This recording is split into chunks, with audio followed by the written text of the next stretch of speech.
So thank you to Dr. Geraldine Bernardo, the founder of Sport Management and the Council of the Philippines.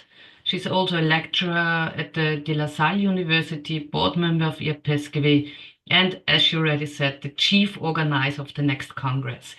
And in addition, also to Marissa Ginto, she's associate professor at the University of the Philippines and also board member of IAPESCV and very supportive in organizing the Congress in 2025.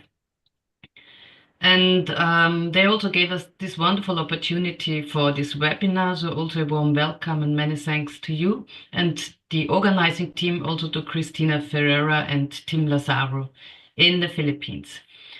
The aim of this webinar is to bring together interested scholars and researchers to give them an insight in gender research in the field of PE and sport. In some countries and regions, it's more famous. In others, they are starting. The political discussion around the world is really, really difficult. Just if you want to have a look into the USA and the things are going on there and what this could mean for gender issues and gender research. Maybe we will hear a bit in this area as well. But also one aim was to motivate interested scholars and researchers for the application process for the IAPESCV Congress.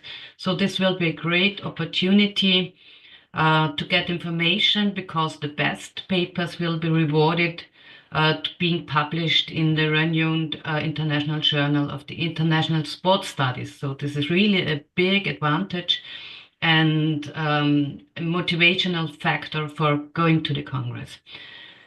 This webinar is also here to introduce the editors and the guest editors. On the one hand, Marissa Ginto, which already was shortly introduced, and Richard Bailey. He's well known as a professor, department dean, head of education in Malaysia, who likes to give us an insight, but also there's 3 other guest editors, which are outstanding researchers in the area of gender, sports, and research. It's on the one hand Helena Altman from Universidade Estadual de Campinas in Brazil. It's Hazel Maxwell from Western University, Sydney University in Australia, and Anna Goldani from Brazil Lab, Princeton, USA. So webinars are really good opportunities for exchange, and especially during COVID, it was the key method for us to exchange, and it helped quite a lot in the area of international collaboration. But even though meetings in person are much more exciting. So the whole IAPESCV board, the whole Orga team, we are really looking forward meeting all of you in Cebu in November 2025 at the Congress. And so once again, a warm welcome from our side. It's a pleasure to have you here, and I'd like to hand over to Dina for the next steps in this webinar. Thank you so much. Thank you, Dr. Rose, for your heartfelt message. We feel so privileged to have IAPESCV in this neck of the woods. It's certainly a first time in Asia for this kind of an event. And like Dr. Rosa said, I think the fact that we have so many sign-ups for tonight, for wherever you are, it's a testament that there is really a lot of interest in gender research. So Dr. Rosa kind of semi-introduced our guest editors and editors, but maybe we can flash our little intro card for posterity's sake. Oh, I think we... Okay. May we flash the photos? Yes, thank you.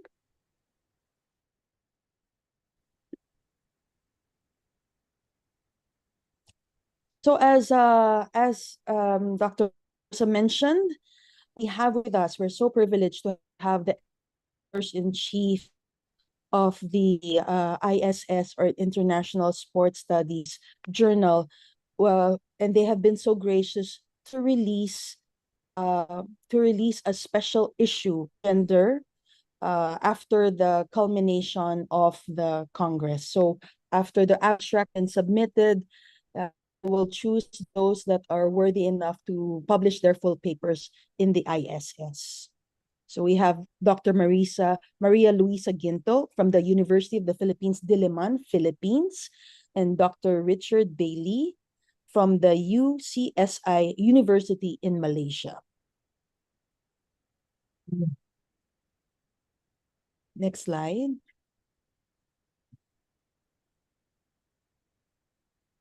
So we will be having them talk one after the other. That's why we're making the introductions now.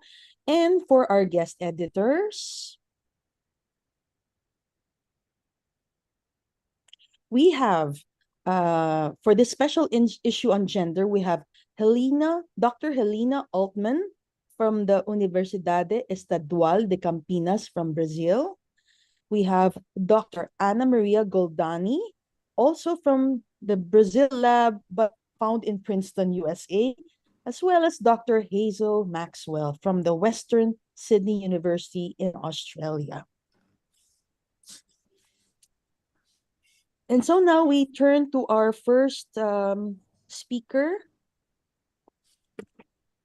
Dr. Helena Altman. Understanding research with a gender lens. Hello, everyone. Good morning, good evening, good afternoon. I'm in Brazil, so it's morning here now. I would like to start thanking for the invitation to join this webinar and to participate on the edition of this special issue. So I thank you, IAPESC-V, and also the organizers of this event and issue in the name of Maria Luisa Ginto. So I prepared a text and I will kind of follow to present here for you. So women have made significant strides in sport all over the world, although there are persistent gender inequalities that manifest themselves differently worldwide. Geographic, political, cultural, and social differences around the globe impact women's access in sport and physical education. Gender inequalities intersect with race, sexuality, social class, religion, and others. For instance, the first Latin American woman to compete in the Olympic Games was a white woman, the Brazilian swimmer Maria Lenk in 1932 in Los Angeles, while European and American women began competing in 1900. And it took some more years for the first Black Brazilian woman to compete in the Olympics, Melania Luz, in 1948. Melania Luz competed in track and field, a less elitist sport compared to swimming. But before we move on talking about sport and physical education, the main theme of this webinar, let's remember the importance of gender in the scientific field and its impact on political action, pedagogical practice, and others. The concept of gender was created within the framework of feminist assumptions. The dissemination of the idea of equality in the exercise of rights boosted feminist mobilization in different fields. Faced with the fact that inequalities were neither fair nor natural, they began to build tools to understand how they were produced and how they could be overcome. In this process, the concept of gender became an important analytic tool, making it possible to question the naturalization of sex. From the second half of the 20th century, the category of gender became central to political action and feminist theory. And today, we can affirm that it is unquestionable importance in the scientific production. So the precedents of the feminist thought in gender studies can be found in IAPESC-V itself, created in 1949. That's 75 years ago, a long time. So the milestone of feminist thinking can already be seen in the association's name, International Association of Physical Education and Sport for girls and women. It was an avant-garde association which preceded the formulation of the concept of gender and which sought to promote greater participation by women in the field. The name of the association, when it refers to girls and women, also indicates that generational issues are at work in this field. So the first formulations of gender based on the feminist movement and with an impact on social theory date back to the 1970s. However, it was only in the 1980s onwards that the concept of gender spread, offering a new look at reality and placing the discussion between characteristics considered feminine and masculine at the heart of the hierarchies presented in society. Moving beyond biological determinism to understand gender relationship has been crucial, especially in a field such as sport and physical education, which is part of the health sector and often has a biological view of the body and its subjects. To give another example before moving on, it was within this justification that for a long time, and in some places, even today, girls and boys were separated at school for physical education classes. The concept of gender was important in questioning the dichotomous way of thinking about bodies and classes. Subsequently, studies linked to the field of sexuality have helped to problematize the binary nature of this classification. Therefore, the reflections generated from the concept of gender contributed to the creation of a horizon of social transformation in which difference could no longer be understood as a casual act of nature, but rather as an action of differentiation in which the distinction is socially constructed, imposing a hierarchy of sex and sexuality. That being said, why are gender considerations critical in sports, physical education, and research?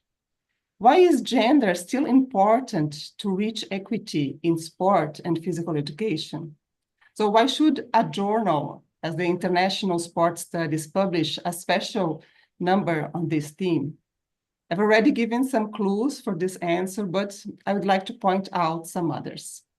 So sport is recognized as a human right in various legal frameworks. Despite that, access to sport is not widely guaranteed. So the assumptions of everyone's right to physical education and sport was first presented in the International Charter of Physical Education, Physical Activity, and Sport, published in 1978 by UNESCO. The revised charter, published in 2015, introduces universal principles such as gender equality, non-discrimination, and social inclusion through sport. It emphasized that resources, authority, and responsibility for physical education, physical activity, and sports must be allocated without discrimination on the basis of gender, age, disability, or any other basis to overcome the exclusion experienced by vulnerable and marginalized groups.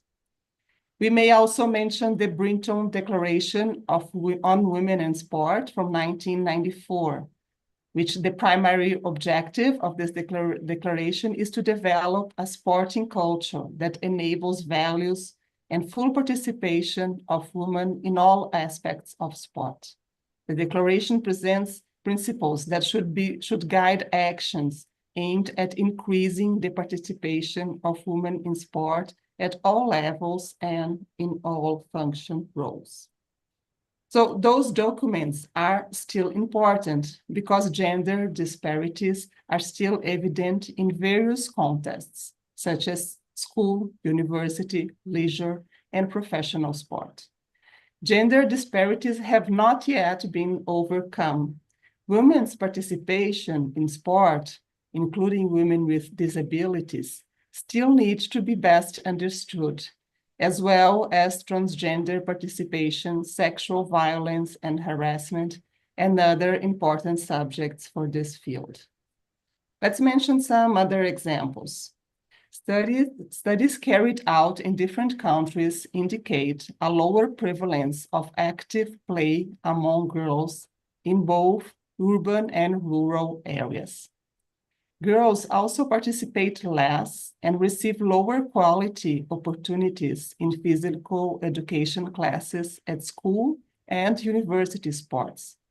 Research shows girls are more likely to opt out of participation, often watching from sidelines. Considering that schools and physical education classes are the primary venues for pedagogical-oriented sports practice, research and investment in these spaces are essential. An intersectional perspective reveals that Black, lower class, and less educated women are less likely to be active. And women remain underrepresented in sport leadership worldwide, as confirmed by different research.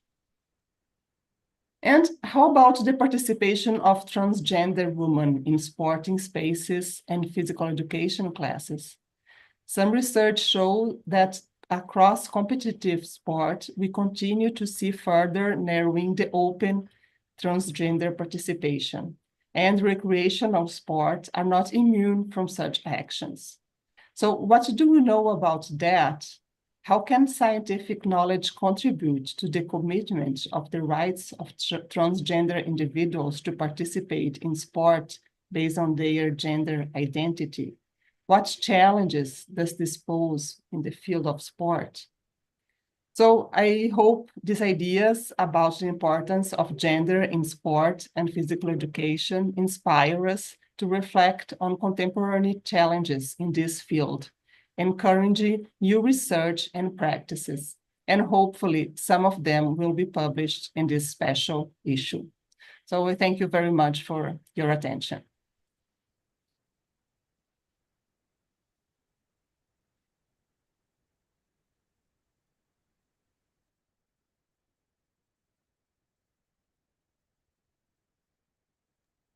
All right, so I will be threading on to the discussion and will share my slides if I may. Okay, so may I share?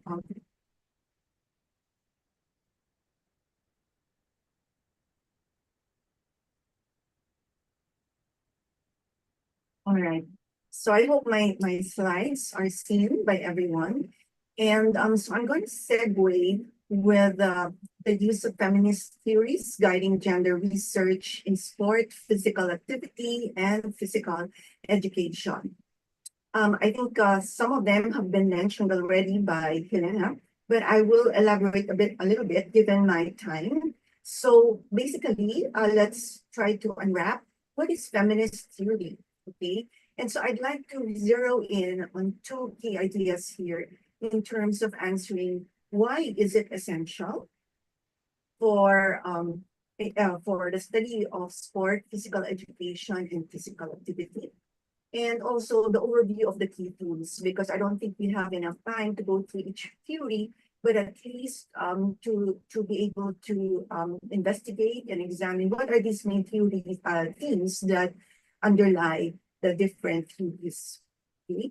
So why is feminist theory essential in studying sport, PE, and physical activity? First of all, as a lens, feminist theory is crucial in analyzing and addressing gender-based inequalities, power structures, and cultural norms that shape experiences in sport, physical education, and physical activity. And at this point, I'd like to highlight the scientist advocate role that we take as we are doing research. We are also advocating for gender as a lens in our studies and in our approaches as we address these issues. And so it provides us the lens that generates critical insights in how these fields reinforce, challenge, or transform traditional gender roles. So again, going back to the key themes, no? And I would like to underscore four themes: gender, power, representation, and equity in the study and advocacy for participation in PEs, sport, and physical education. Let's go to gender. Okay, so let's look at gender as a socially and culturally constructed role with its behaviors, expectations that are assigned to individuals based on their perceived sex. Okay, and so how does gender shape sport, PE, and physical activity? Well, traditional gender norms dictates who gets to participate, how they participate, and what is considered appropriate for different genders. So it's interesting to study how these definitions or identifications based on gender norms shape participation in sport, PE, and physical activity. So when we look at gendered sport categories, they actually reinforce binary understandings of male versus female, and often excluding non-binary and trans athletes. And in the recent years, this has really been a discussion that has to find its way also in the way we investigate and advocate. So when we look at curriculum differences in PE, for instance, girls are typically encouraged toward dance and yoga, possible this. whereas boys are encouraged towards competitive sports, thereby reinforcing stereotypes. Okay, so moving on, also know that there are feminist perspectives on gender in sport, PE, and physical activity. For example, for those of you who are familiar with liberal feminism, this view pushes for equal opportunities and inclusion of women in all sports and leadership roles. So if we take on this lens in our research, we know that this is the focus.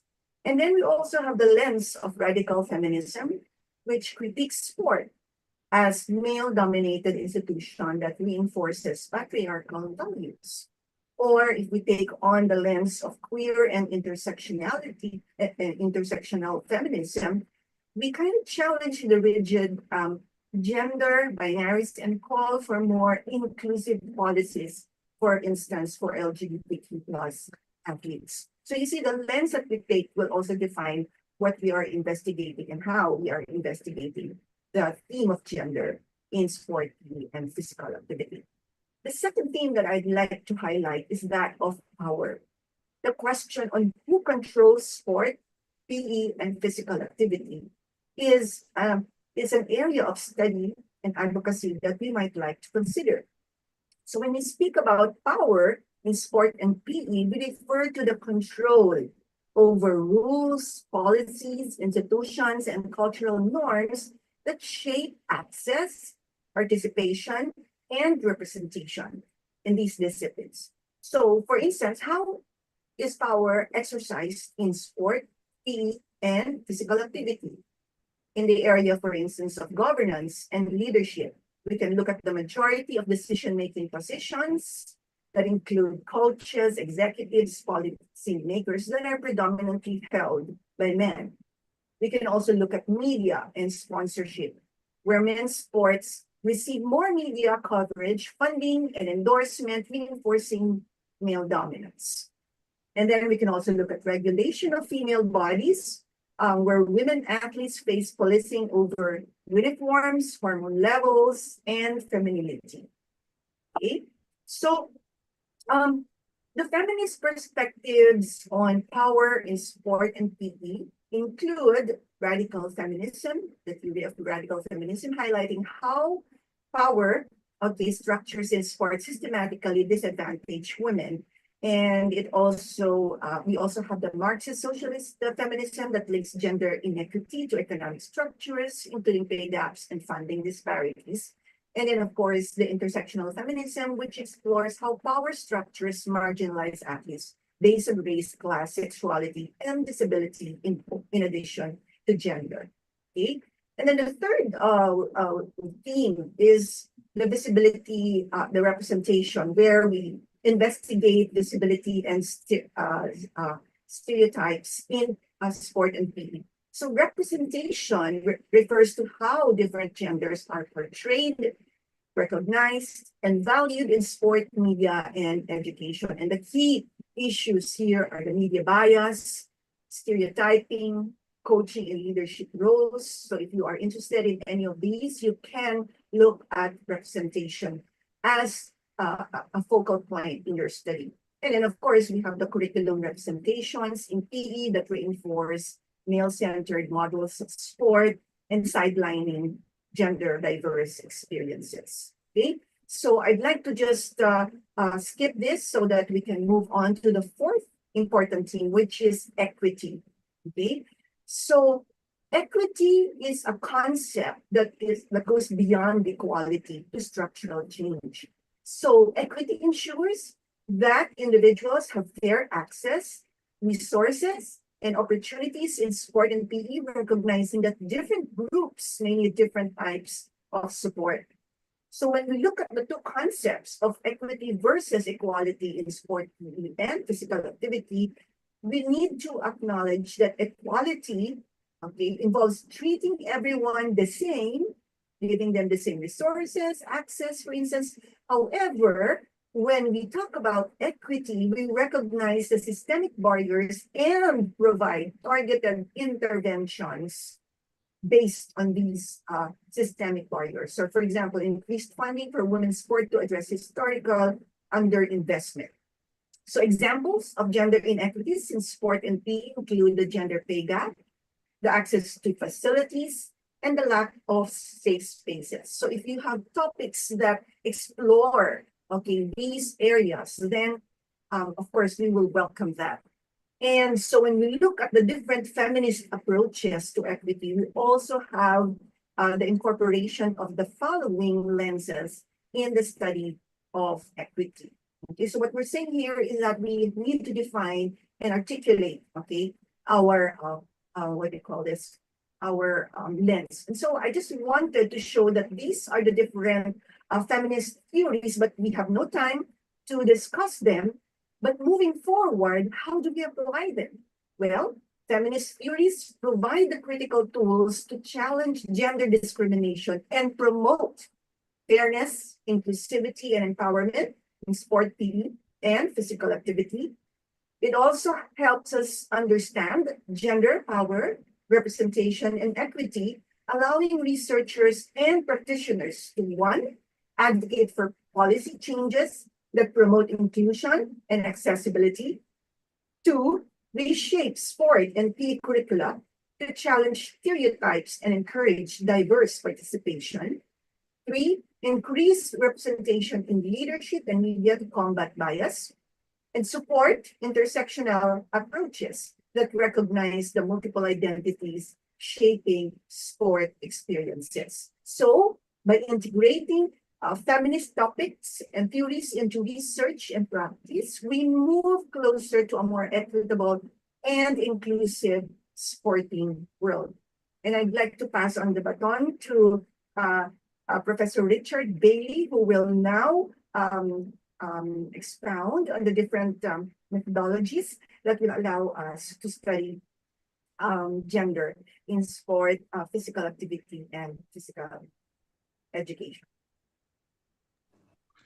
Thank you. I will try and upload my little presentation. Can you see that?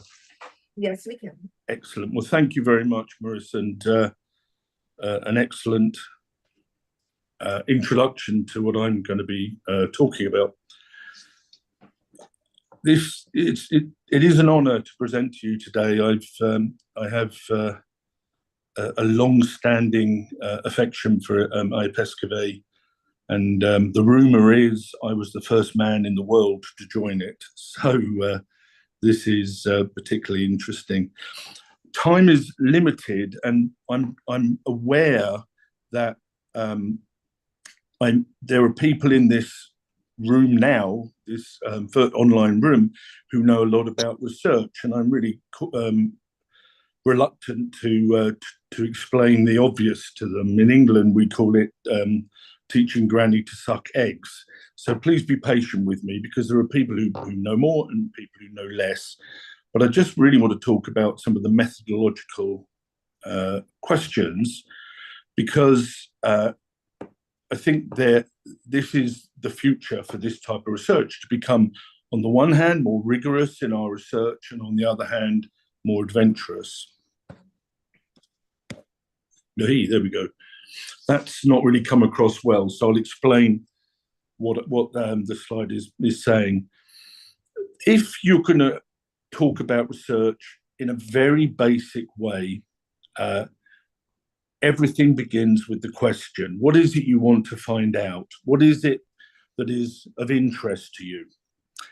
Research methods and data analysis follow from this, but unless you have a question that's interesting and relevant and important, the other parts of the equation, the methods and the analysis, are rather worthless.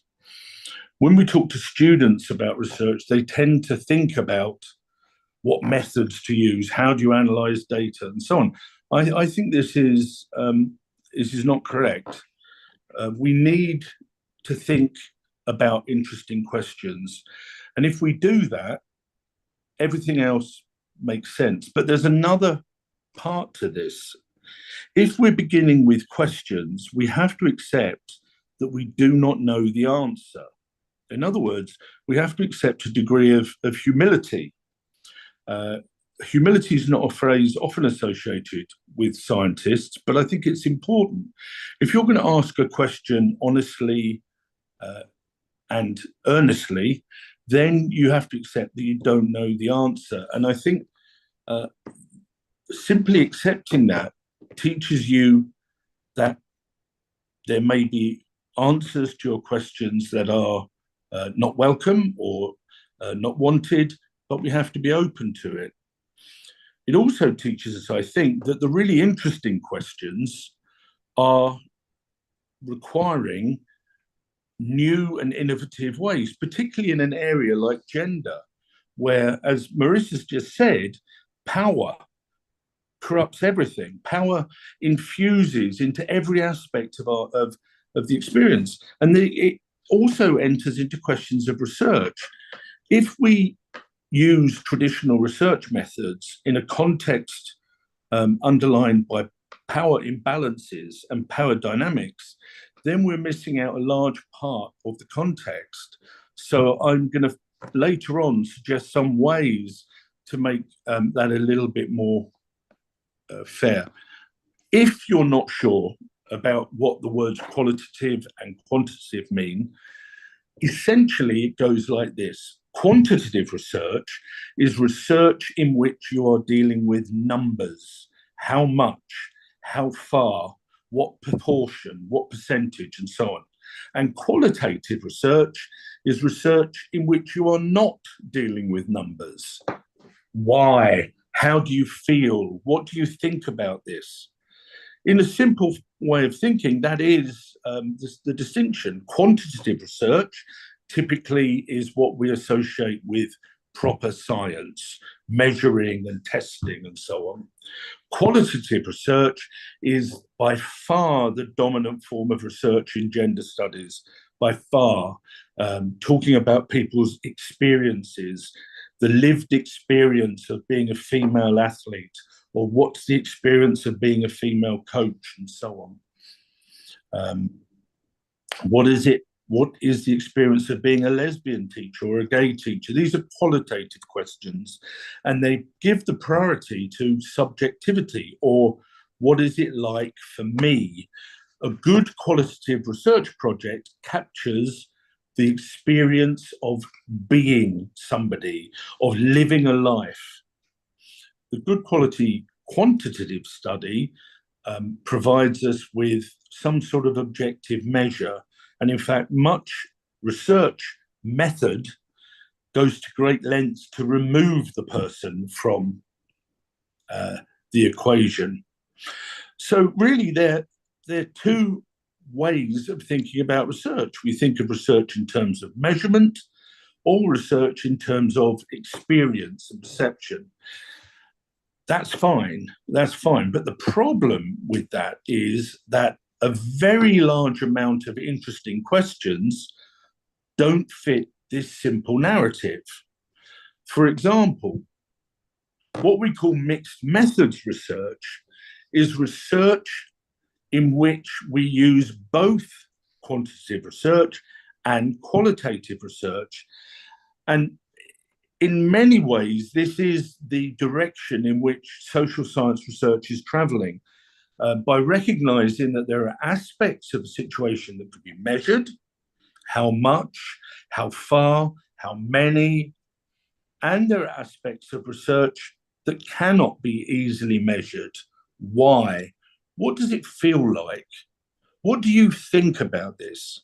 And that's led to the advent or the emergence of mixed methods. There's various ways of doing it. This picture, I think, summarizes it quite neatly.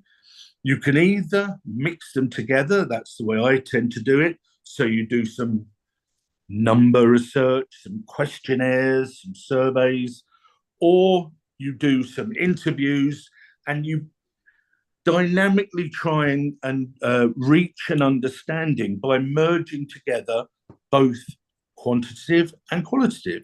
But there's other models. The explanatory sequential design essentially is that you do something like a questionnaire and you get some picture of the pattern of responses, and then you go for depth by interviewing people. So the example I give my students is, how many students cycle to university? I tell you the answer now. In Malaysia, the answer is 0. Nobody cycles because it's too dangerous. Why? What are the fears? What are the anxieties? What are your concerns? So by beginning with the quantitative and then moving to the qualitative, we start to get a more detailed picture than can be offered by one or the other. The alternative, the exploratory sequential, is where you begin with talking to people. And this typically happens when we don't have measures available, when there aren't questionnaires available. So we start to build it up. How can we construct a questionnaire about women's experiences in physical education lessons? Well, a good starting point is to talk to women in physical education.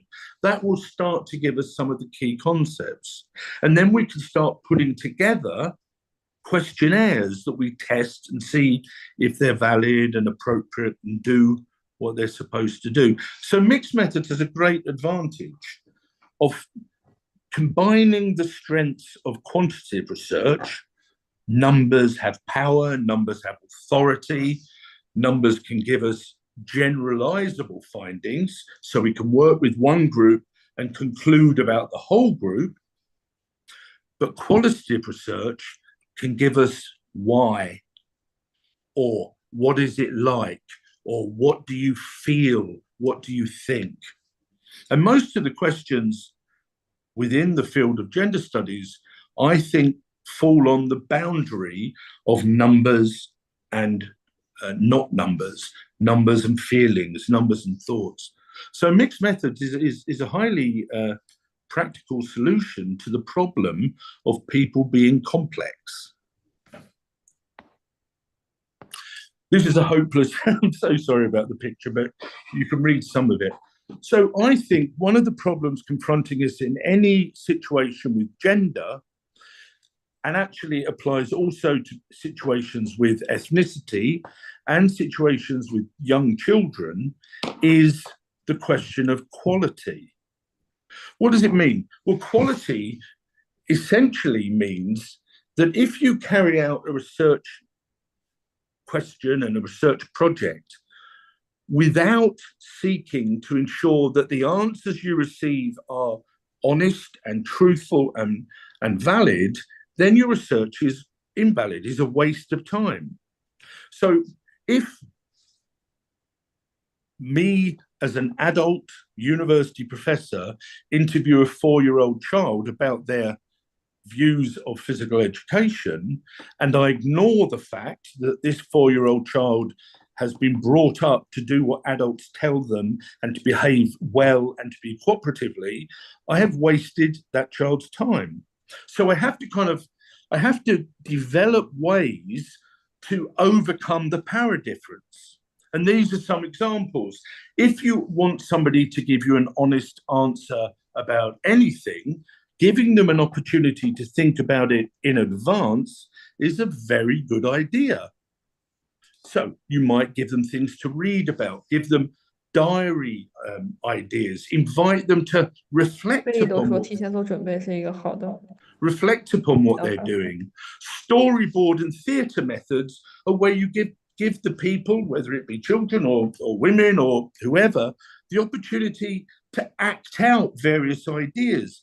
What's happening, in part, is you're giving them an opportunity to reflect upon their answer. A lot of research really requires a reaction. What do you think now? I'll ask you a question, give me the answer now. If you do a questionnaire, fill out the questionnaire now. If I'm interviewing you, give me the answer now. This is a highly problematic way of gathering information because most of us, maybe all of us, simply can't process information that quickly. Whereas if we use some of these alternative methods, where, for example, we do workshops at Delphi as a consensus study where we give people opportunity to share their ideas. Word Cafe, where you get people to come up with their ideas, their definitions, their solutions to real-world problems, and then talk about it. All of these increase the quality of the information that you gather because a reaction is a poor answer to a complicated question. What actually happens, typically, if you interview someone or you give them a questionnaire and you don't give them an opportunity to reflect, and you don't allow for the fact that there is a power imbalance between you as a researcher, a professor, a teacher, and the person to whom you're talking, too often we find people give the answer they think you want. Essentially, it's an act of mind reading. Well, what's the point of that? What is the point of me gathering information on what people think I want to hear? If we don't accept and acknowledge the power dynamic, then essentially the information we're getting is somewhat worthless. So, this is marginally better. So it seems to me that we need to start thinking much more imaginatively. We need to start asking questions that are real and honest and complex and acknowledge the reality of researching gendered situations. If you're looking for qualitative research, I think the rising tide of research is in intersectionality. Male, female, boy, girl, male, man, woman. Yeah, that's relevant. But what about all the other things such as sexuality, ethnicity, disability? If we ignore them, we're ignoring significant parts of that human being's life. So one of the ways that qualitative research can be used is to start getting some of the nuance, some of the complexity of people's lives. One of the things that we find in Asia is the prevalence of Western-centric gender frameworks. You may be familiar with the phrase weird. Something like 95% of the publications in academic journals are based on Western, educated, industrialized, rich, democratic countries. It's weird. This is not a representation of the world. If you look in journals, a huge amount of what we nowadays think of as sociology and psychology is based on evidence gathered from American university students. I'm sure there are many wonderful people there, but it would be a fundamental error to think that they are typical of the world. Therefore, we need to start thinking in rather more complex and culturally sensitive ways.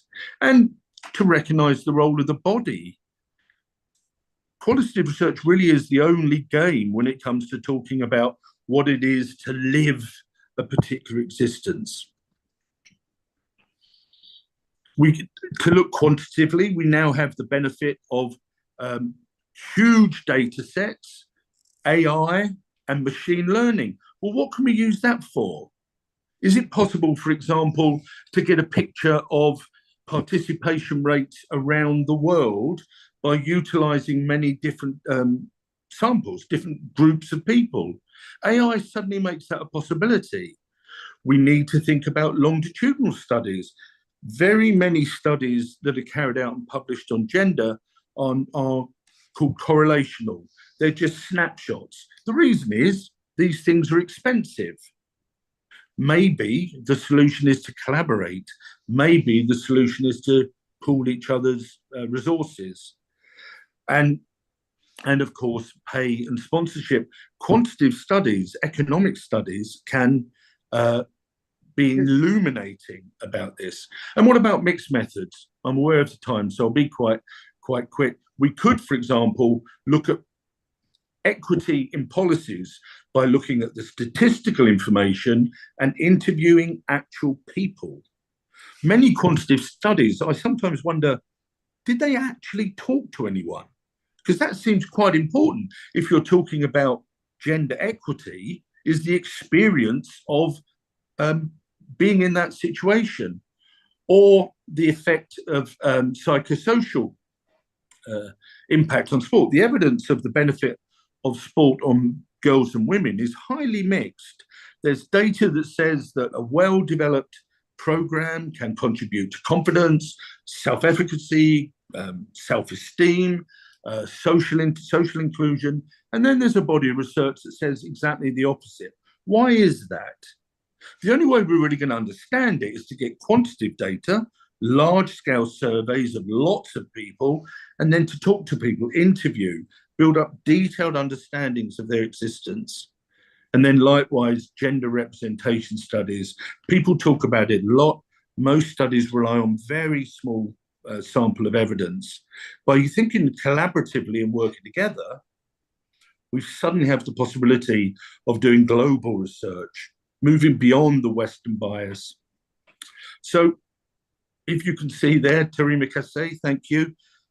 If you want any information about what I've said, if you'd like to talk about any of these topics, I'm delighted to keep in touch, but I'm aware that my time's up. So thank you for your time, and obviously we'll have opportunity for question and answer as well. Thank you.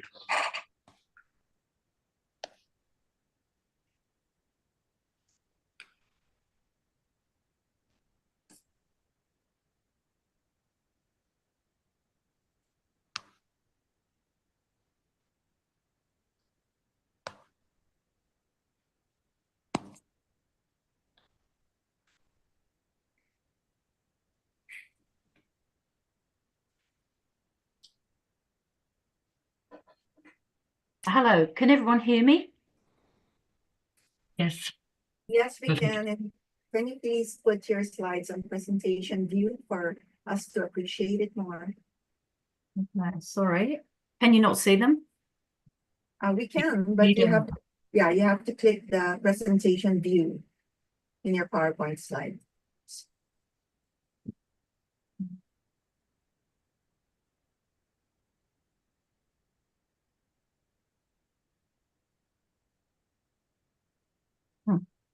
Maybe you share not the file, but the presentation. Presentation from the beginning. Oh, Kirsty.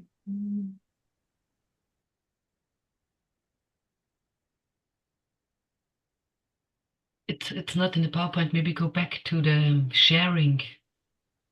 Go back folder. to sharing. What you're sharing, and take here the presentation, then it's easier.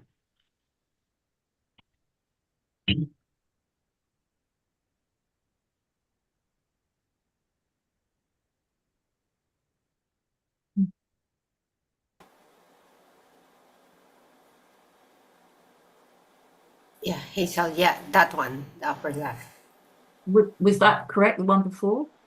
Yes, from beginning. From beginning. uh,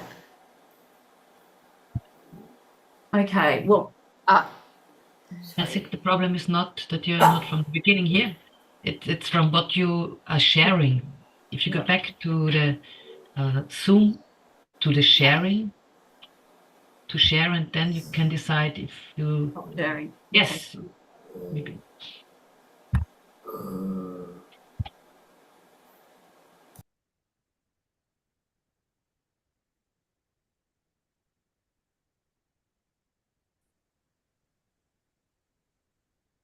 Just while we're starting this off, good evening from down under, from Australia. I'd like to acknowledge that I'm coming from the lands of the Guringai people of the Eora Nation. I'd like to acknowledge their elders, past, present, and emerging, and that the land in Australia was never ceded. Could you maybe share the slides? Yeah, sure. I don't see it. Even otherwise, we take the one we see.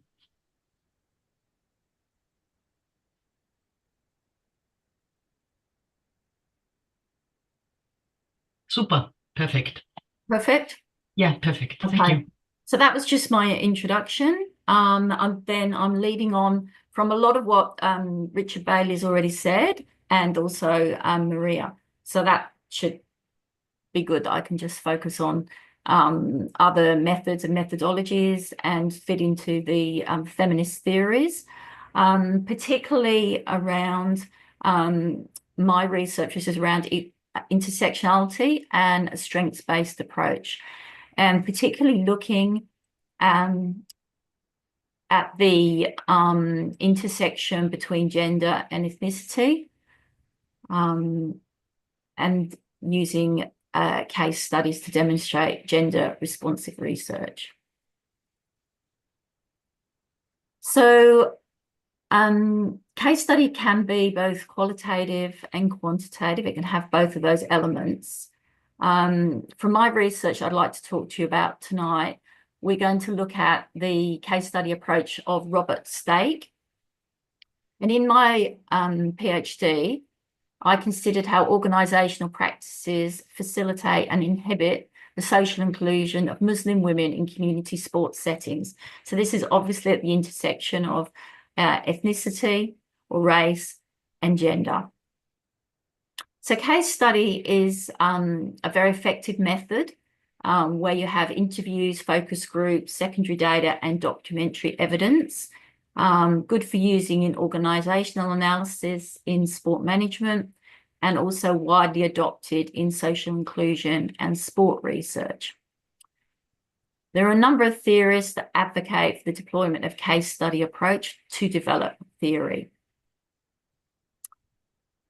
Okay, so illustrative sampling, as advocated by Veal in 2006, was used to identify and select a case which strongly reflects the phenomenon of interest and provides the potential to understand the key issues raised in research. So the cases were chosen to reflect community sports organisations, Muslim women, and social inclusion.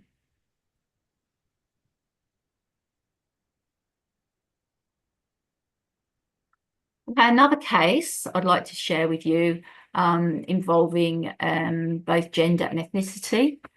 Here we've got culturally diverse and First Nations women demolishing white colonial hierarchies and challenging discrimination in Australia by creating sport spaces for belonging for women. So as we've already mentioned earlier tonight, sporting opportunities for women often related to the power relations and are considered in relation to unequal power and often lead to social exclusion. However, things are starting to change and spaces for belonging and inclusion are being created, and particularly in these Australian case studies that we're looking at, and white colonial male hierarchies are being dismantled. So we're just going to look at 3 cases here. We're going to look at the Matildas. So those of you that follow football and followed the FIFA World Cup in Australia last year would have heard about the Australian women's football team, the Matildas. We're also going to look at a case study around the Swim Sisters, a Muslim swimming group, and then a Paralympic example, which in this one particularly, we also look at intersectionalities with ability, as well as gender and ethnicity. In terms of this Matilda case study, we're looking at how Matildas did challenge whiteness in football. So particularly with Kaya Simons, who is a proud First Nations woman who has Indigenous, a father and a mother who's Indigenous. And she, alongside her team at the Tokyo Olympics in 2001, showed the Indigenous flag, and they also incorporated some Aboriginal ceremonies and traditions within the team. So she said, through my sport, I've been able to express myself and be really proud of who I am. It's my identity, it's in my blood. I think sport and football has definitely helped me have the confidence to speak up and be proud, and to wear my heart on my sleeve and be proud of my culture. So here you can see Indigenous players beginning to be accepted within the Australian women's football team. Swim Sisters, another case study of women's empowerment through sport, began through disharmony at the beach and pool, and discrimination, stereotypes about Muslim women not being able to swim. As you can see the quote here, the lifeguards used a patronizing tone.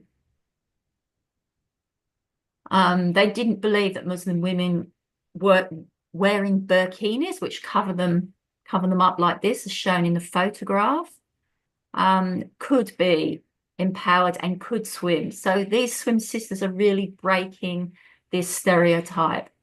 So again, it's using a case study approach to dig deeply into intersectionality. Amanda Reid, the third case study. Here we see intersectionality at work in terms of an Indigenous woman and ability. She said, I'm a proud Wemba and Guringai woman, and to be the first Aboriginal woman to win a cycling medal in Paralympics is just deadly.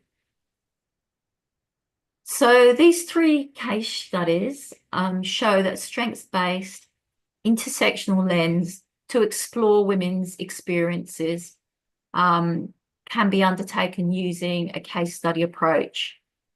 So thank you, and I'll be interested in any questions and any comments, and if you could put them in the chat, that would be really fantastic. So thank you for that, and I hope you enjoyed understanding how we use an intersectional lens in some feminist research in Australia.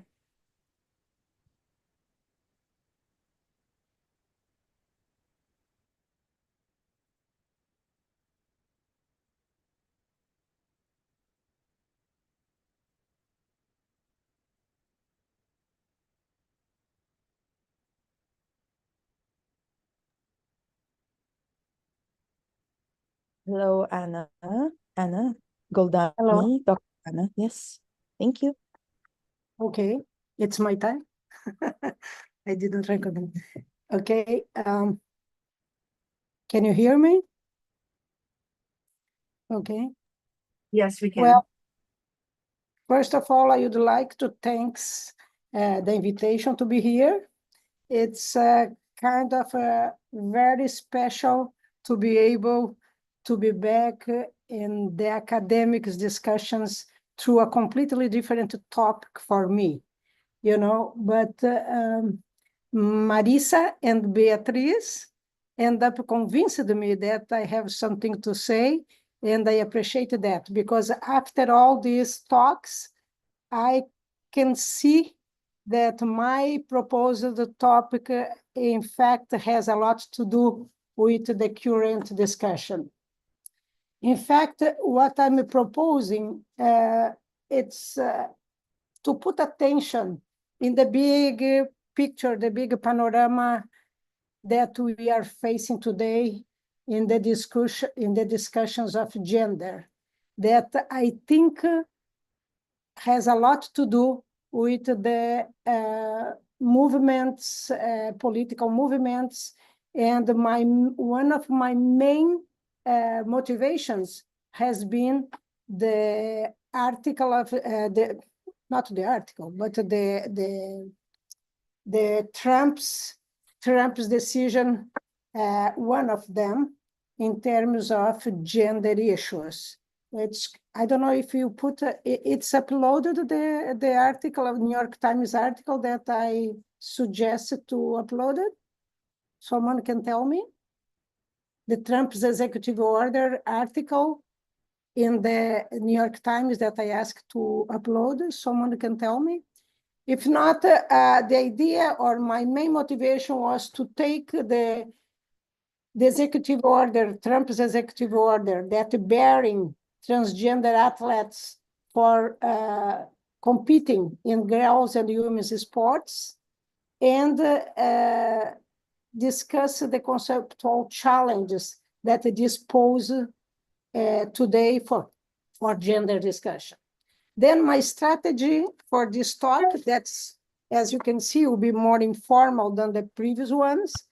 It's, first of all, searching for the roots of the anti-gender movements that Trump's represented in this executive order. And the second aspect is try to understand the discourses and its implications for different meanings in terms of gender. And in the end, I think the bigger question is, where are we going from here? US is a big example we have to take into account. Then, if you didn't read the Trump's order, I would like to get quick informations.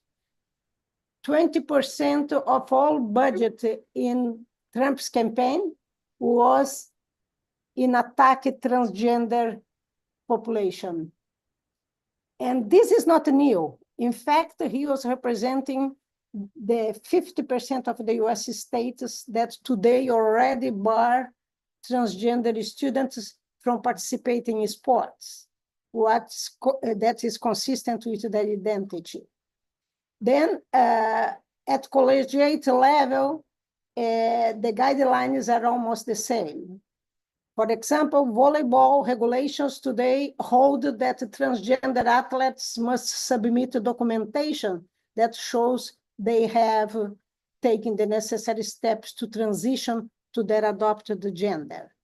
And then these transgender athletes in youth and high school sport is, it's affected directly, although they kept saying that less than 1% of adults in the US declare themselves as transgender people. Then a series of orders seeking to prevent schools from recognizing transgender identities also has prevented prison to house inmates who are transgender women in men's facility, and ban all transgender from the US troops. In general, this is the main issues that that Trump's order contemplated. This is not new in the US, as I mentioned, but also it's part of the broad movement of mobilization in terms of anti-gender all over the world. In fact, in the last decade, this movement got stronger. Just to get an example, in 2011, in Paraguay, the gender was contested by Catholic rights during the discussion of the National Education Plan. 2013, Ecuador's leftist president, Rafael Correa, also denounced the gender ideology as an instrument aimed to destroy families. 2012 and 2013, it's time for Europe, In France, thousands of people demonstrate in Paris against same-sex marriage. It was kind of a surprise coming from a country associated with secularism and sexual freedom. 2012, in fact, should be a turning point because similar mobilizations of this gender movement, anti-gender movements happen in Spain, Italy, Croatia, Slovenia. These movements contest what they call gender ideology. Sometimes they referred to as gender theory or genderism. Then just to get you a feeling of this first motivation that I propose to discuss. The link, directly academic link that I can see here, is exactly the idea of these movements in emphasizing gender ideology and not talking about gender. I think that, in fact, the recent literature on gender has emphasized the use of the expression gender ideology instead of the traditional concept of gender. Gender ideology, in general, refers to specific types of beliefs, those that support gender stratification. The form in which the expression of gender ideology is used in academic studies depends, therefore, on the conception of ideology adopted. The main focal point of studies on gender ideology is on descriptive studies of individual beliefs and practices relating to the division of paid and unpaid work. Many of the gender ideology studies are presented in the form of attitudes, scales, or large surveys in which theory plays a minor role. For instance, International Social Survey Program, it's an example of this. Then, why gender ideology and its different meanings became an important issue nowadays? Well, just because the convergence between anti-gender movements on manifestations of the new global right specifically became to emphasize gender ideology is a crucial part of a cultural war, the culture war. The counter-narratives are based on the reinterpretation of empirical data, concepts, and more generally, theoretical perspectives developed by academia. Therefore, gender ideology and gender theory are today distortions of feminist and gender theories, in particular, queer theory. The proposed notion of gender ideology utilized by these anti-gender movements emphasize religious discourses, especially political, moral forces enabling this right-wing populism ignore the contribution of the feminist theory on the concept of gender ideology.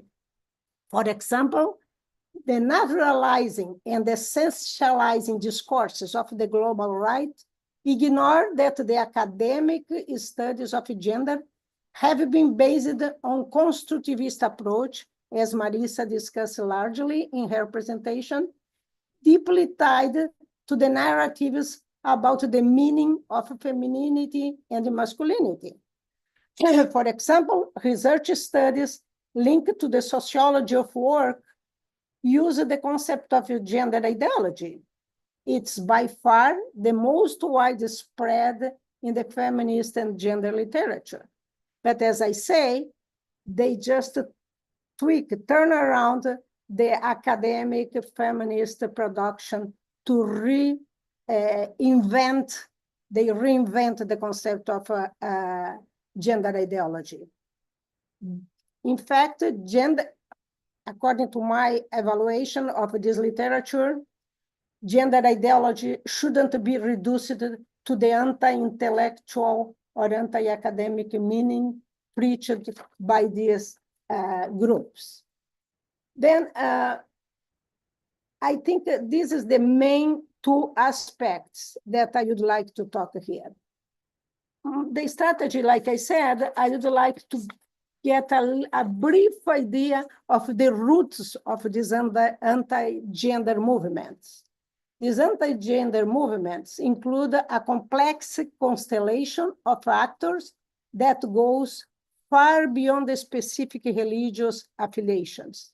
Research has shown that gender ideology is an empty signifier, which can tap into different fears and anxieties in a specific contexts, and therefore be shaped to fit distinct political projects.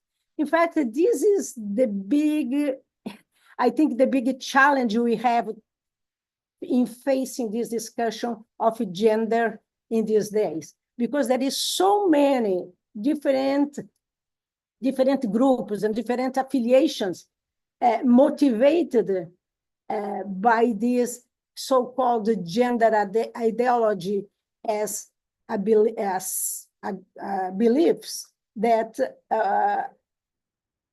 end up being a vague notion of gender ideology that in fact this gender ideology concept they are using operate as a symbolic glue that facilitates cooperation between the actors despite their divergence. We can see Catholic groups, we can see a completely different groups involved in the discussion. The contextualization and complexification are not only needed analytically, but are politically essential. Indeed, if anti-gender campaigns are so efficient, it's precisely because they amalgamate actors who not usually work together. Today, it's crucial to further understand how these mysterious coalitions are forged and sustained. Their discourses is structured by a series of oppositions: family values versus feminism, religious freedom versus LGBT rights, community versus individualism, tradition versus modernity. This Manichaean struggle between these poles is always framed between local versus national, global versus international. This anti-gender rhetoric has a clear target: the alleged global hegemony of Western elites that aim to dominate the rest of the world. That is the rhetoric they have in discussing the issue. Well, I just want to make a note here in terms of the origins of these movements. In my literature research I did in terms of this topic, I could find several studies pointing out that the gender and globalization intersect in the discursive strategies of anti-gender actors and movements. A chronology of the movements and the debates concerning anti-gender, some authors identified this movement in the second decade of the 21st century, as I mentioned, with the resistance to globalization. The opposition to neoliberal globalization would be the roots cause of the rise of these movements. It takes on diverse forms, among them religious fundamentalism and elements of conspirational thinking. For instance, they used to say the Jews were the driving force behind the globalization. Right-wing backlash to globalization was increasingly expressed to resistance to gender equality and the lesbian, gay, bisexual, transgender, queer rights as part of the global liberal order. The actors articulating such critiques form a loose network of national and transnational organizations, political parties, and religious authorities. These were identified as the anti-gender movement. What these groups and individuals have in common? They persistently resignify and demonize the concept of gender. It serves them as an umbrella term for a variety of issues related to sexuality, identity, kinship, and reproduction. Hello, am I still on? Someone cut me? Yes, everything's okay. It's Yes, okay? Anna, I'm afraid we have to wrap up soon. There is a picture. There is a picture in there. Can I finish, please? 2 minutes, Anna. They see gender or genderism as a sinister global force which engenders local ways of life. Well, if I have to finish here, I would say that it's a big issue in these days in terms of direct and indirect impact on the sports discussion, gender and sports discussion. I'm sorry, I have much more to say, but the time seems that's finishing. Thank you.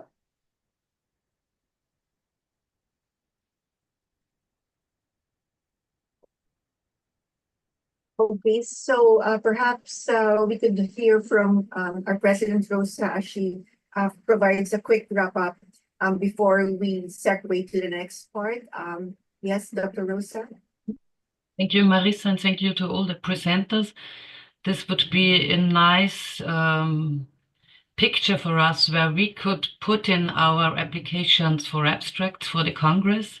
And maybe to wrap up quite shortly, Helena Altman defined through a gender lens what gender research could be in the area of sports, physical education, and with a focus on girls and women, sex, genders, intersectional perspectives.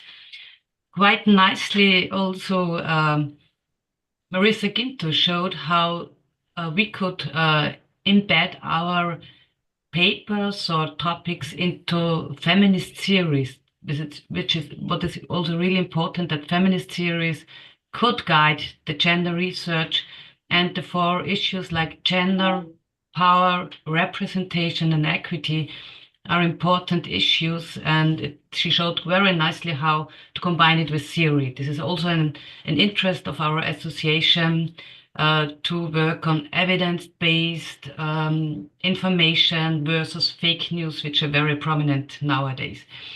Richard Bailey showed us quite impressively that that research within qualitative and quantitative and mixed methods approaches, how can they contribute to gender research? And it was really interesting also how to look on this research, and he brought critical concerns on how data are gathered and what this could mean for the results. Hazel Maxwell very nicely showed best practices in designing gender responsive studies, and with her examples and case studies, it got clear that it is also necessary to focus on aspects and maybe to bring in the intersectional perspectives, that it's not only sex and gender, it could be also migration, it could be ethnicity, it could be impairments and so on. So you have to look on the whole system when you're doing gender research. And Anna Goldani brought in very nicely how policy could impact gender research. So politics on gender and its impact on sport is relevant. And also gender ideology concepts and anti-gender movements could also impact our association. So it's not for granted that this issue is for granted ever, and you get money for it. Has always been difficult, and it could be even more difficult nowadays. And especially your last part, that women could be key role models for sustainable development and transformation, and how all these different aspects in the sustainable development goals could impact also gender research, was really nicely promoted. So I just wanted to bring a short overview what we've heard before we would like to come to your answers and to your questions and hopefully answers from our side. So please, the floor is yours. Bring in questions. There has been one question from Estelle, who wanted to know how maybe research had an impact on gender or policy, sports policy. Does anybody from you want to answer on this? Maybe Anna Guldani brought some examples. The floor is yours. Just if you want to answer, please. Sorry. The question? So the question is from Estelle Pembora. Are there concrete examples where you can explain how research has influenced sport policies in gender?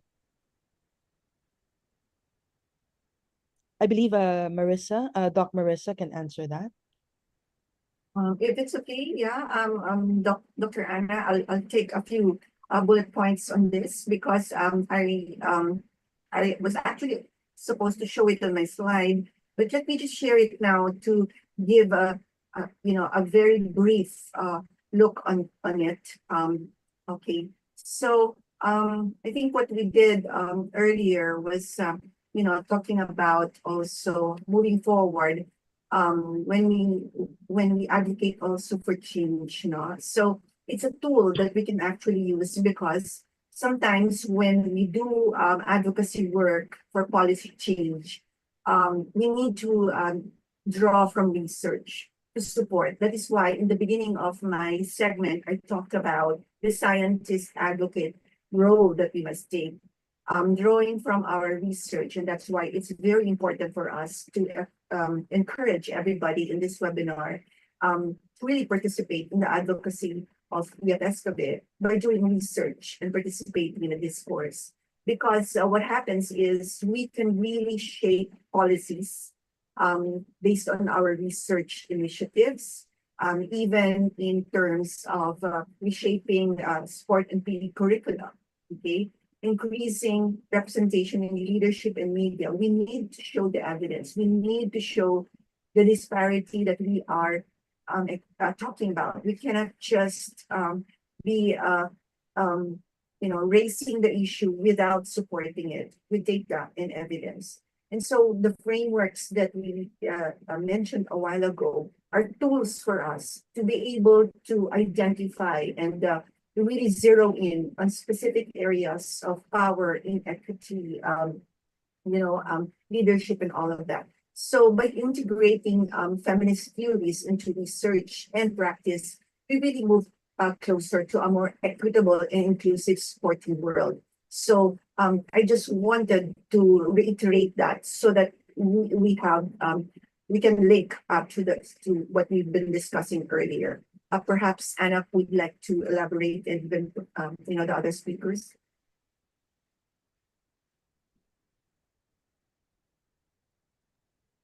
I could point. Okay. I could briefly point something about our experience here in Latin America. I think it has had some impact in some political actions in curriculum at schools. Although all this that Anna has talked about, the anti-gender ideology has pushed back, and we had some changes about that. But I think now for graduate students, this is a subject that many of them have contact when they are studying physical education, so this impacts their pedagogical practice at schools and other sports. We also had a law that is obligated for soccer teams, professional soccer teams, to have a human team also, and this has had a good effect in this practice in Brazil, but there are still a lot to do with more political action in this field to bring up to some equity, as Larissa was talking about. Thank you.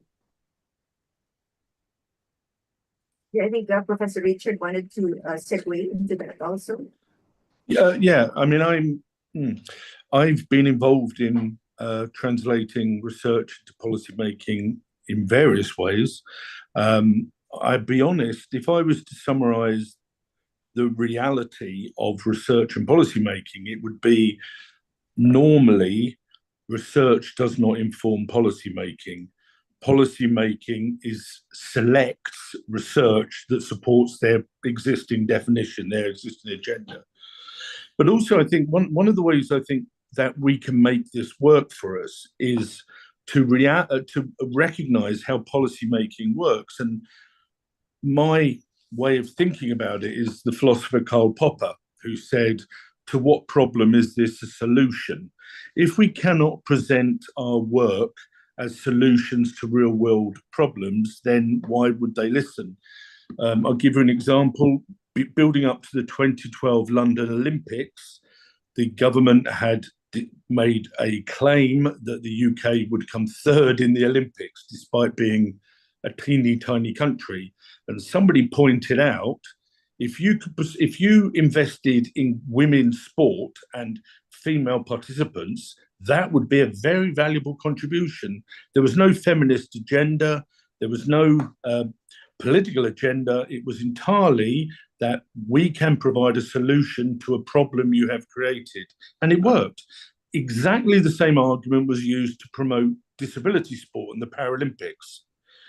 So I think one thing I have learned by working with policymakers is you have to provide a solution to a problem they think they have.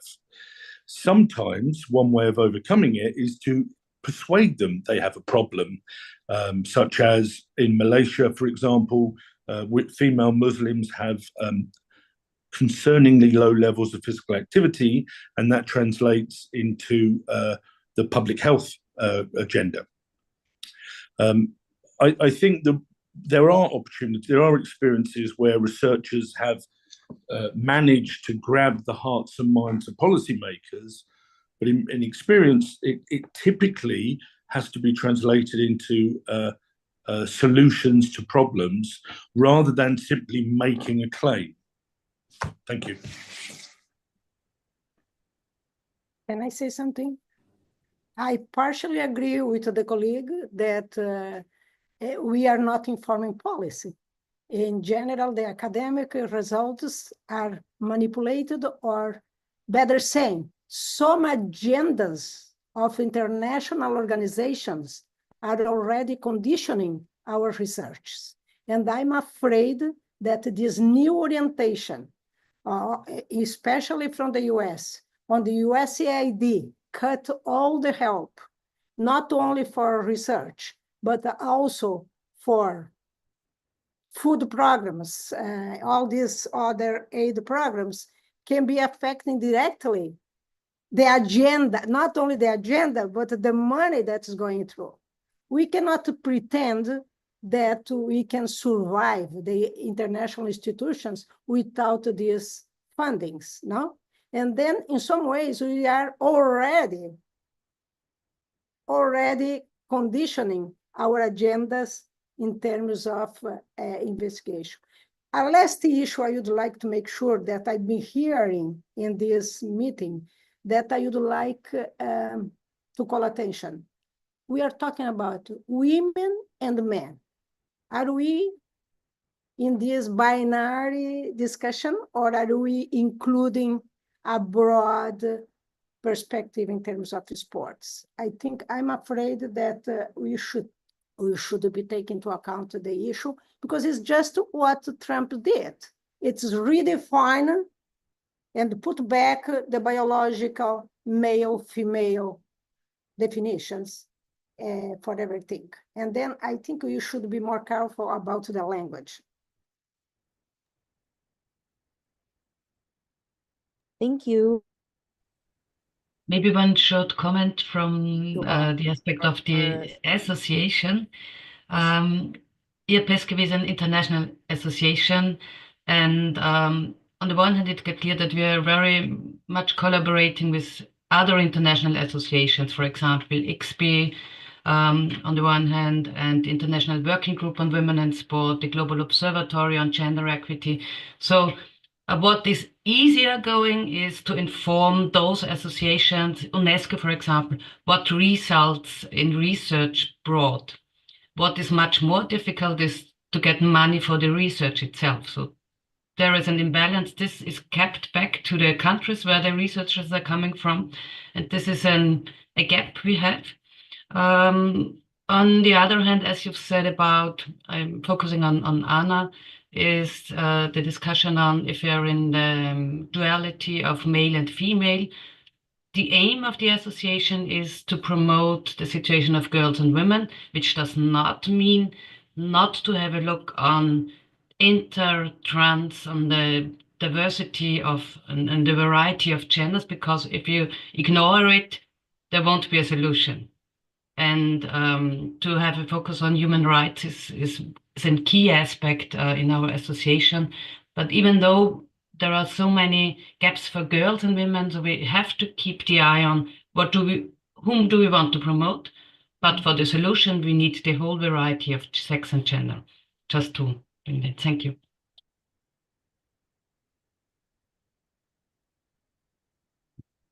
Well, thank you. I think the question of Xiao Hui was also answered through your sharing. But we have one for Professor Bailey. I think it's quite a technical question from Raid. An interviewee request. Yeah, it's like a scenario. An interviewee requested that the interview questions be shared with him, but asked to schedule another appointment for a later time. Does this request indicate a type of reflection, or could it be a form of bias? Okay, a good question, Raid. Yes, I mean, okay, so we have a choice. If we share information, no, I'll put it another way. If we do not share information in advance of an interview, then we run the risk of somebody simply reacting in a trivial way. What is the point? I think there is an ethical question in research that is often overlooked. Wasting people's time is wrong. So if that's the case, then giving the questionnaire, giving them opportunity to read and reflect, I think is very good. If you're working in environments where people are working in not their first language, I think it becomes essential because it takes time to learn. For example, if I was to interview one of my Chinese students in English, the quality of research would be diminished if I just went straight in with an interview in English. But also, I think the Chinese student would feel uncomfortable and would feel pressurized. So I think the more opportunity to reflect and think about the questions gives them an opportunity to think about what they really think. There is a risk of bias, that's true, but there's an even greater risk of bias if we just start throwing questions at people, because evidence is fairly clear. Implicit bias is most expressed when you're confronted in a pressured environment. So giving people the opportunity to think and reflect and maybe think about what the language means and spending time, I think either has little effect or has a very positive effect. I can't think that it would invalidate the data, simply giving people the opportunity to think about the question. So I think it's a really good idea. I also think it's a good idea for things like questionnaires and consensus studies, where we just send somebody a questionnaire. well, why do we think they can just come up with these answers like this? So I think it's respectful and it's ethical to give people an opportunity to reflect about what they really think.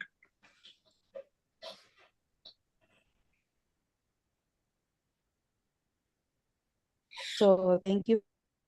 Excuse me, I'm really curious about, I love qualitative studies. I used to, as a demographer, I use quantitative a lot. But I just went to Mexico last November to participate in a discussion among demographers. And one big concern is exactly about the role of the GTP, the GTP, and the internet influencing these answers, you know?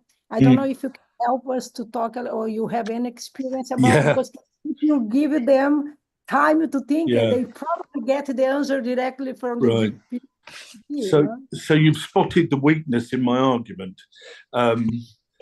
We did surveys in large-scale quantitative surveys in Canada, the US, Sweden, the UK, and Ireland. A survey, and because it was during Brexit, I'm obsessed. Because it was during COVID, that's the obvious risk, because our questionnaire involved quizzes. Which of these statements is accurate? Which of these statements is not accurate? And in our conclusion, we had to conclude there was a very high level of cheating. We had to conclude this. But what's the alternative? That was our conclusion. What was the alternative?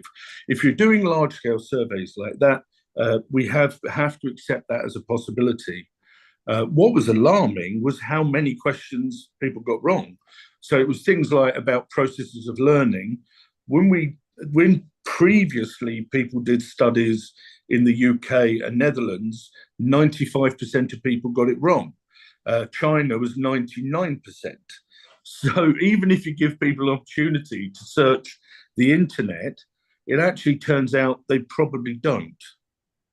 But you're right, that's the risk. The risk is they can go away and they can go away and do their research, do their own little research. But fairly comprehensively, it turns out people don't do it. I don't know why. I would. Okay, thanks. Thank you. And we have one last question. What kind of specific interventions can we make from a feminist lens for physical education or activity in university?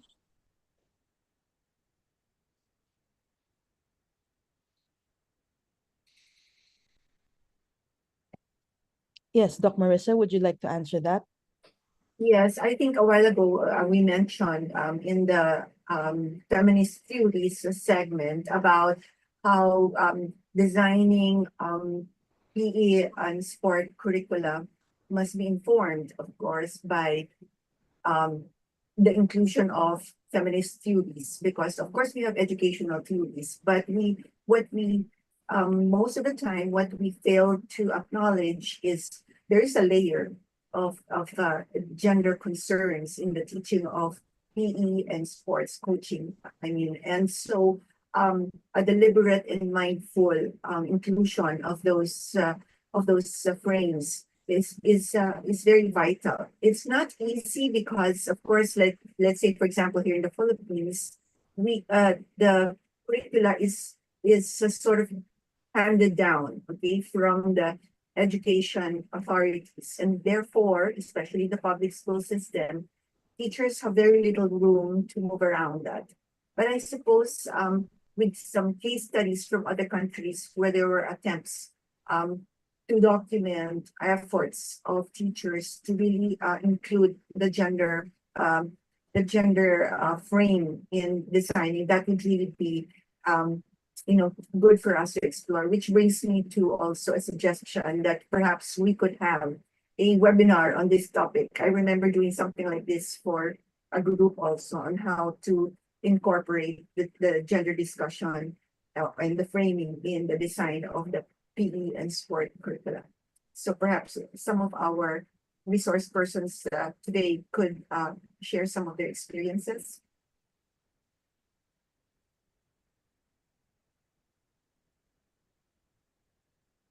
Well, but that's maybe coming from your suggestion, we could have another webinar on this topic as we progress and culminate to the Congress. And so I have to do my duty and show our participants where this webinar is leading to. May we show the abstract instructions for everyone here?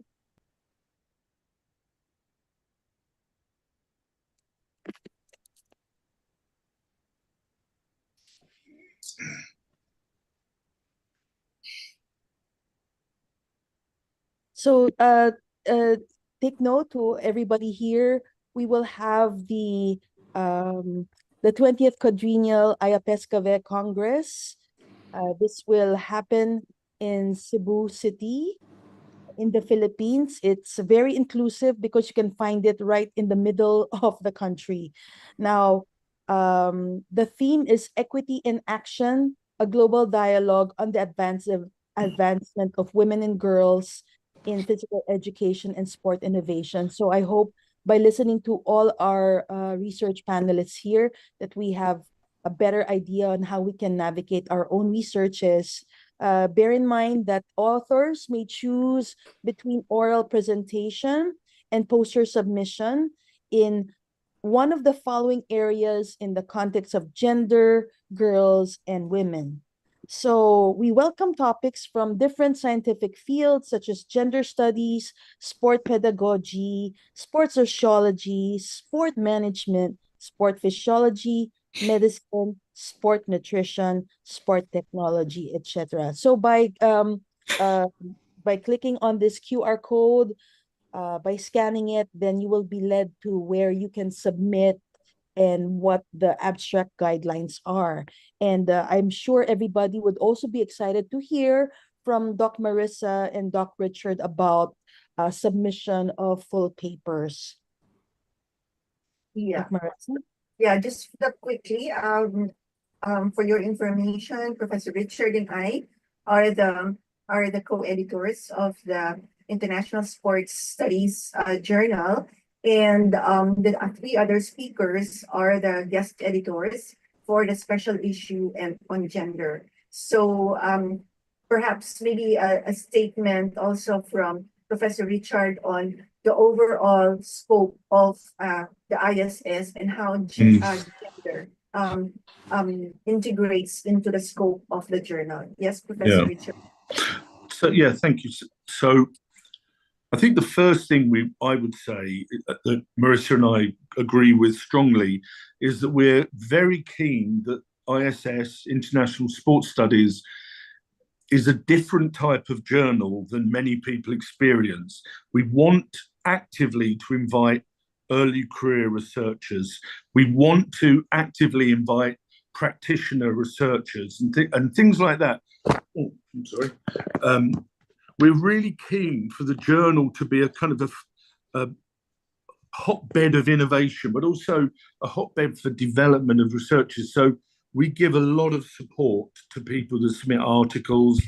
We don't do what many of you will know. You submit an article and then you get a very brief message, no thank you.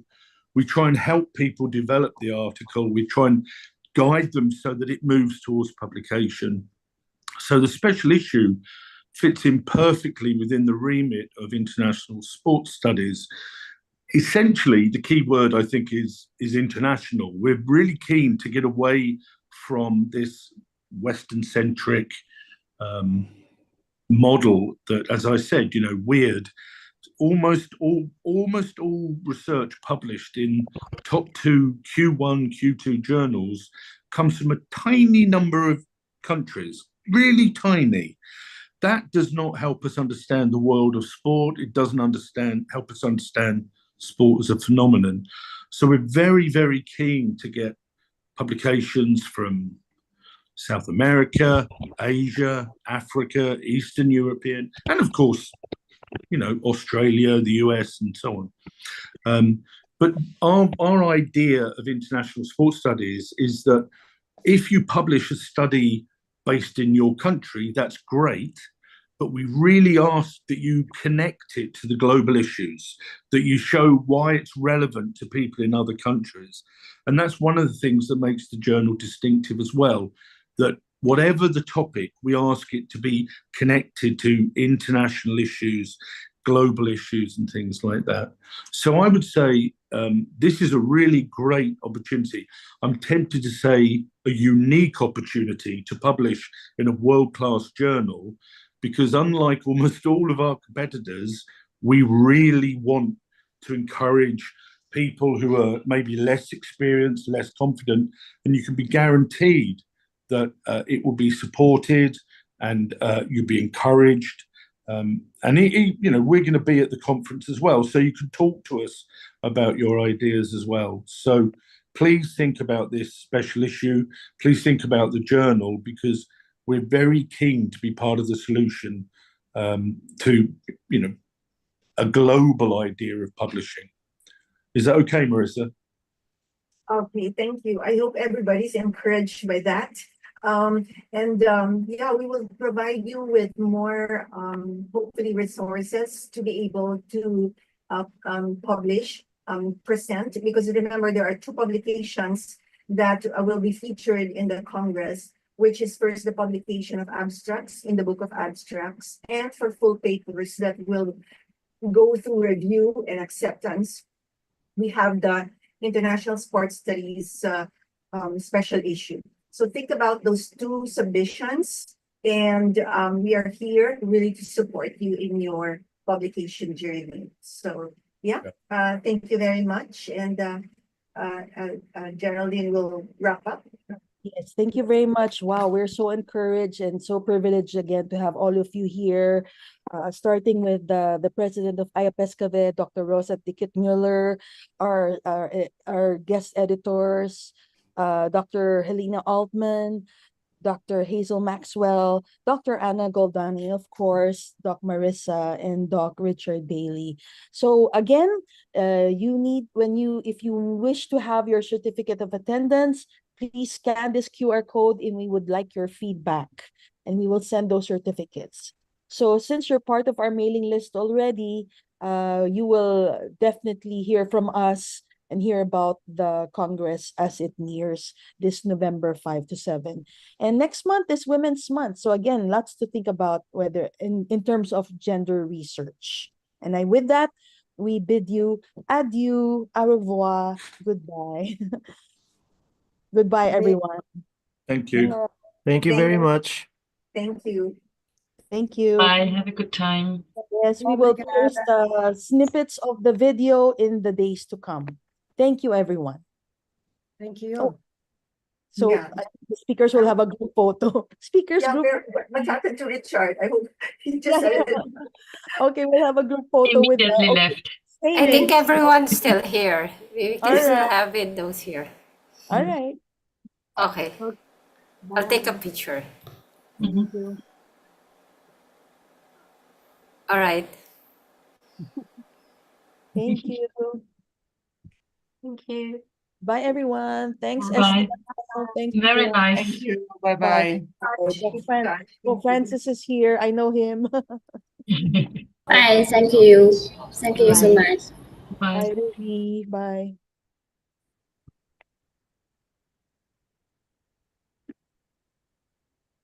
Sorry about my background. I never got. So thank you very Recording much. stopped. Thank you.